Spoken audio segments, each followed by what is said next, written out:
ज़्यादती को या उस परेशानी को ख़त्म कर दिया जाए और किसी तरीके से अपने दिल को उस शख्स के साथ मिला लिया जाए।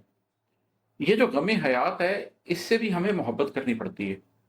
ये गम हस्ती होता है, ज़िंदगी का गम होता है। अगर हम इसको समझ लें कि ये ज़मान व मकान का गम है क्या और इसके बाद कितनी बड़ी नेमत है जो हमें मुयस्सर आ सकती है और आखिरत में कितनी ऐश, इशरत, अय्याशी हासिल हो सकती है, अगर हम इस गम हयात को, इस गम हस्ती को अच्छी तरह से निभा सकें। तो फिर ज़िंदगी में आने वाली तकालीफ को आप ऐसे नहीं देखते कि वो तकलीफ है, बल्कि जैसे आप किसी हसीन के माथे का बल देखते हैं, जिससे आपको मोहब्बत हो, उसी तरह आप ज़िंदगी की तकालीफ को भी देखते हैं कि हाँ, मुझे तुमसे मोहब्बत है और मैंने तुम्हारे साथ अपना निभाव करना है, तुम्हारे साथ चलना है और आखिरत की मंज़िल को पाना है। तो फिर आप उसे मुस्कुरा के उस सारी तकलीफ को, उस सारी मुश्किल को बर्दाश्त कर लेते हैं। और एक शेर है कि गलत सही ज़माना नहीं बता सकता, गलत सही ज़माना नहीं बता सकता, कभी किताब मुक़द्दस को भी उठा के देख।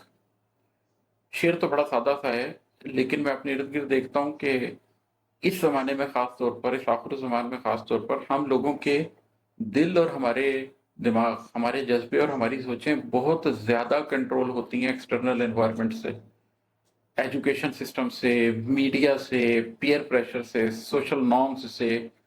हमें एक प्रॉपर तरह का स्ट्रक्चर दे दिया जाता है, हम समझते हैं कि हम आज़ाद हैं, लेकिन हम हकीकत में आज़ाद नहीं होते। ज़्यादातर लोग अपनी तमाम ज़िंदगी किसी और की सोच के साथ गुज़ार देते हैं। तो जब हमने इन्फ्लुएंस होना ही है, तो फिर वो इन्फ्लुएंस हम अल्लाह की किताब से क्यों ना हो? तो इसलिए मैं लोगों से अक्सर ये कहता हूँ कि ये तो हो नहीं सकता कि आप किसी से इन्फ्लुएंस हो ना रहे हों। ये तो हो नहीं सकता कि आप किसी न किसी की सुन्नत पर ना चल रहे हों।